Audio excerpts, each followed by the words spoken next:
একটা যন্ত্র থাকতো, গ্রিল কেটে ভিতরে ঢুকতে পারতো, তাহলে কিছু লোক সেভ করতে পারতো। মেন গেট দিয়ে ঢুকতে পারে না, সে খুলে নাই, খোলে নাই, দাঁড়ান হয়তো খুলে নাই। আমার বন্ধু একটা মারা গেছে, ওর বাচ্চা মারা গেছে।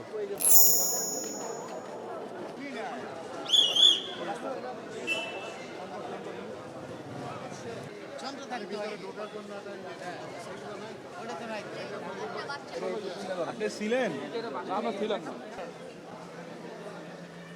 ফায়ার সার্ভিস 7টার থেকে আসছিল, আইসা যদি ওটা সাথে সাথে ভিতরে ইন করতে পারতো, তাইলে হয়তো কিছু লোক বাঁচাতে পারতো, মনে হয় আর কি, যতটুকু সম্ভব। কিন্তু ওরা তো ভিতরে ঢুকতে পারে না, ওরা না ঢুকতে দেয় না, মানে ওরা ওই যে গ্রিল ভাঙবে কী ভাঙবে, তখন তো সবাই ঘুমায়।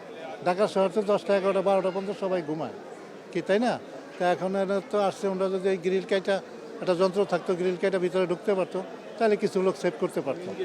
মেন গেট দিয়ে ঢুকতে পারে না, সে খুলে নাই, খোলে নাই, দাঁড়ান হয়তো খুলে নাই, দরজা, তাই ঢুকতে পারে না মেন গেট দিয়ে। মেন গেট ঢুকতে পারলে তো ফ্ল্যাটেই ঢুকতে পারতো, ওরা দরজা ভাঙ্গা হোক কাইটা হোক, তাই না?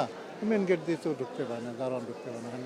দারোয়ান আসছিল কি না তাও তো জানা সম্ভব না, না জানা সম্ভব। তারপরে অনেক লোকজন জড়ো হয়ে গেলো, কার সাথে কে কথা বলে ভাই? আমার বন্ধু একটা মারা গেছে, ওর বাচ্চা মারা গেছে এখানে, ফলে অনেক বছর ধরে থাকে এখানে, ভাড়া থাকে। হারেস পেরা নাম, হারেস শহীদুল, ওরা যৌথ ফ্যামিলি থাকে একসাথে এখানে, অনেক দিন যাবত থাকে। হ্যাঁ, হারেস পেরা নাম, হারেস শহীদুল। হারেজ মারা গেছে শুনছি, কুয়েত মসজিদে হাসপাতাল নিচে, তো ওইখানে যাবো এখন, দেখি কি অবস্থা। কিন্তু এত বড় বাড়ি, এই ক্ষেত্রে কোনো যদি প্রযুক্তি না থাকে, সেভ করার মতো কিছু না থাকে, তাহলে এটা কী করবো?